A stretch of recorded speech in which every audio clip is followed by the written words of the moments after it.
The task force, known as SPICE or Special Police Immigration Customs Enforcement Unit, is once again under heavy criticism from the public in an alleged guerrilla-style raid conducted in downtown Provo yesterday.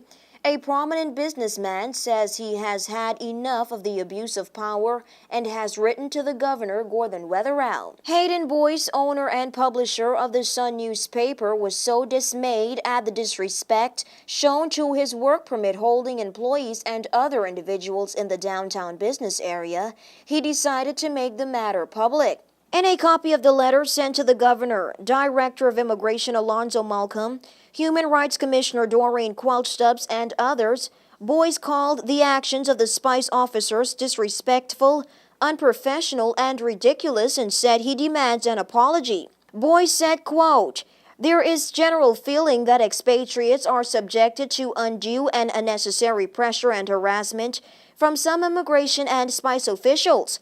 And there is also the widespread belief that it only takes a telephone call to SPICE from someone with a personal or spiteful agenda for officers to storm workplaces and residences and proceeds to humiliate and embarrass expatriates. This sad and sorry perception must not go forth, and where this reprehensible practice exists, it must be stamped out immediately. Indeed, law enforcement personnel who engage in this form of activity cannot be regarded as officers in the true sense of the word.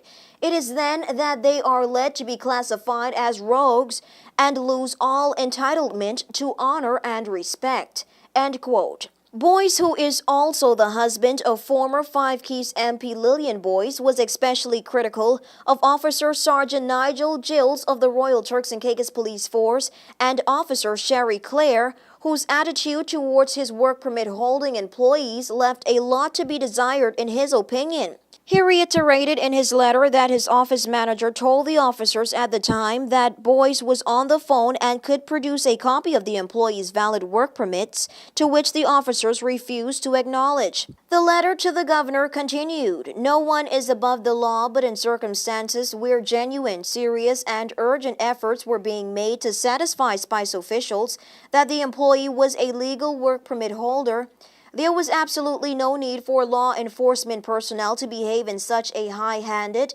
unreasonable, and unprofessional manner." End quote.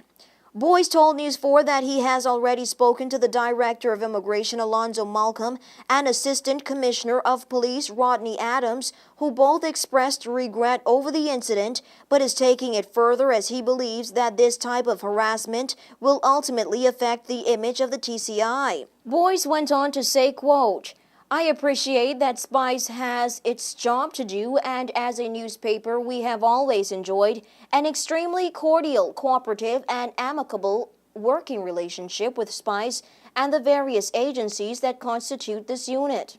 But over and above that, a simple check of records of the Immigration Department would have reflected and confirmed that all of our expatriate employees at the Turks and Caicos Sun hold valid work permits." End quote.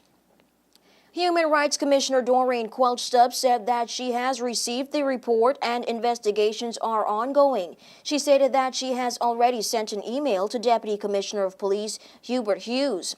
News 4 was unable to get a comment from the respective persons on this matter up to press time. The email was also sent to Chief Executive of the Public Service Martin Stanley, Commissioner of Police Edward Hall, and ACP Rodney Adams. For WIV4 News, I'm Nikara John.